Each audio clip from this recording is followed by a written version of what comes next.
Milk pricing, as many of us know, is real challenging. If our panel would like to turn their microphones on, I'd like to start out with David Ward, and before we get going, just tell them your Bob Crop joke from your days in college.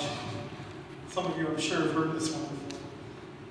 Yeah, I was fortunate enough to spend 4 years or longer with Bob Crop down at UW Platteville, which right where I got my undergrad degree, and he said there are 5 people in the country that understand how we price milk. 4 of them are dead and the 5th one's mine. So I think that's kind of the situation we find ourselves in today. Thank you, Dave. We're happy to open this forum up to questions or very, very brief comments on the question. I stress the words very, very, very. I know this is a very passionate topic. Directly affects many of our livelihoods in this room. At the same time, we need to respect each other's opinions so that we can have a healthy discussion here.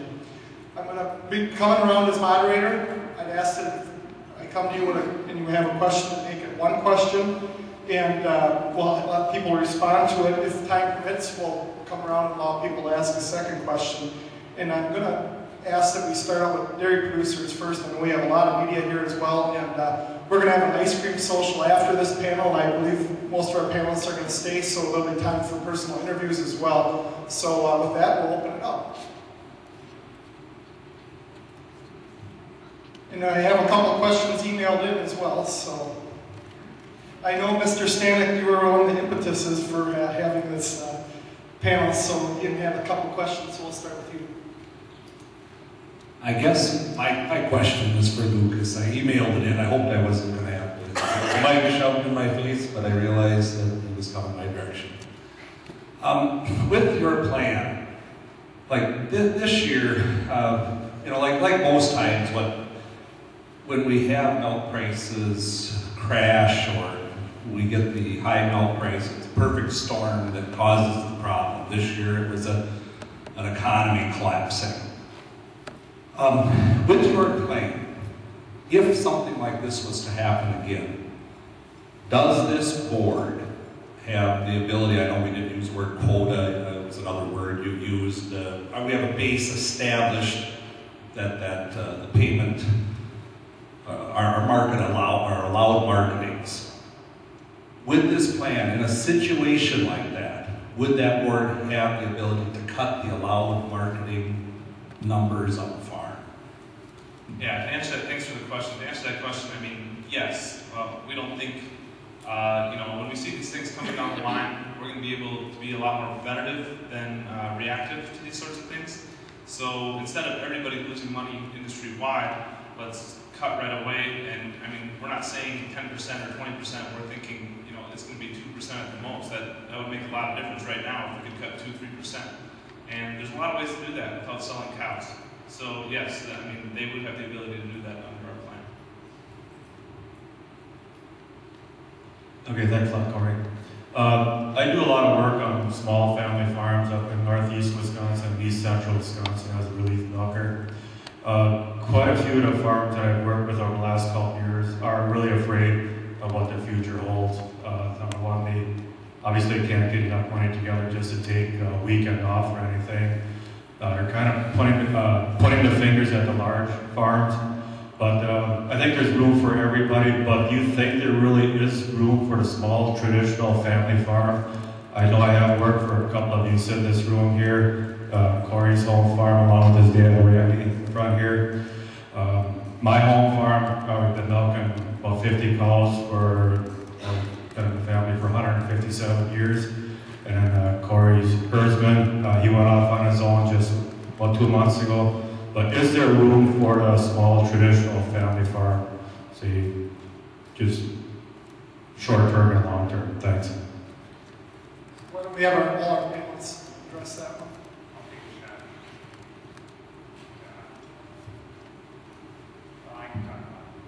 I'll take a shot. Yeah, I think that there definitely is a place for every size of dairy farm. You know, it really doesn't matter how many cows a farm has. It's all if the business model is such that they can make profit and survive.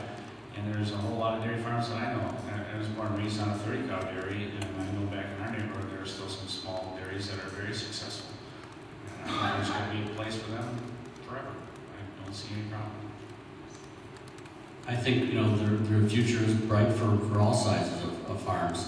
When you look at the spread of sizes of operations in Wisconsin, we're probably one of the more diverse states. We're probably growing at both ends.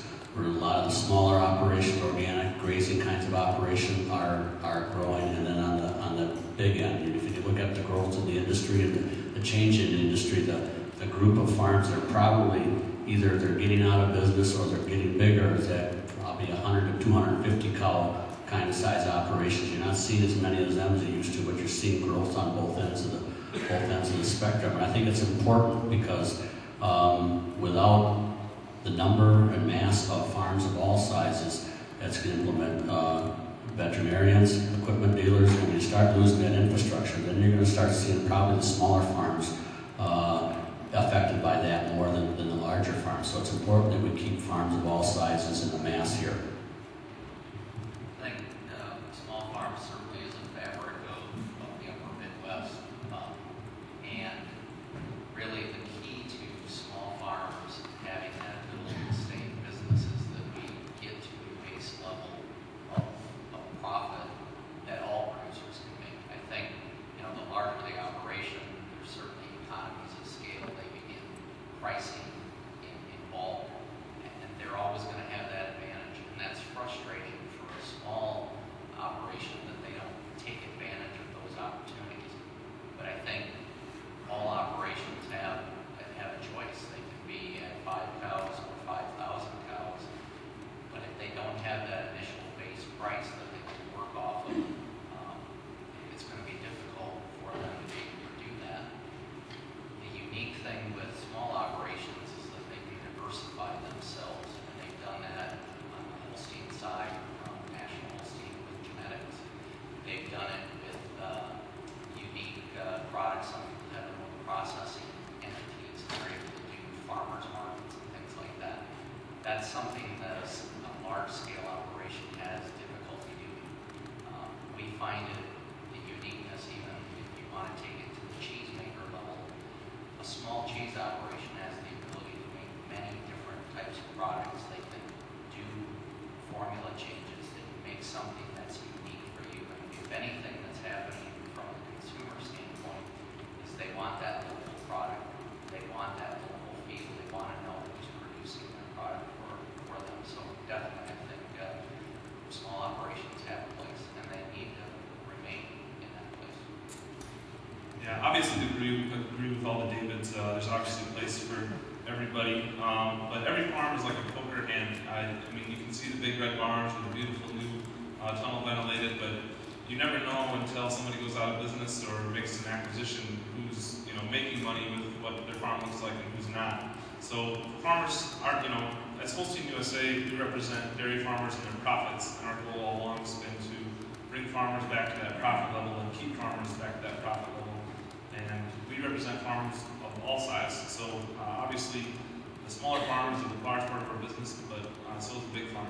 We just hope they all stay in business. We think we have a lot of good dairymen in this country, and there's very few that need to go out of business or are operating inefficiently enough to continue to go out of business. Got a question right over here. Yes, I was in a barn like 2 nights ago, and I got informed that there's $25 stop for milk, and that there's 8 families that live in the region here, and it's just west of here. And so the small farms are going real fast. My question that I'm going to enter at is that we're dealing with an industry right now where a lot of us feel that CMT is manipulating markets. Got to deal with that. We're dealing with price gouging on the consumers. There's not a lot we can do about that. We've got MPCs coming in. We've got junk cheese getting made. And we've got the imports. And for some reason or another, it all gets pointed back to being the dairy farmer's fault that it all happens, and so it comes on off of our price. What I want to know is why we can't have the $16 milk.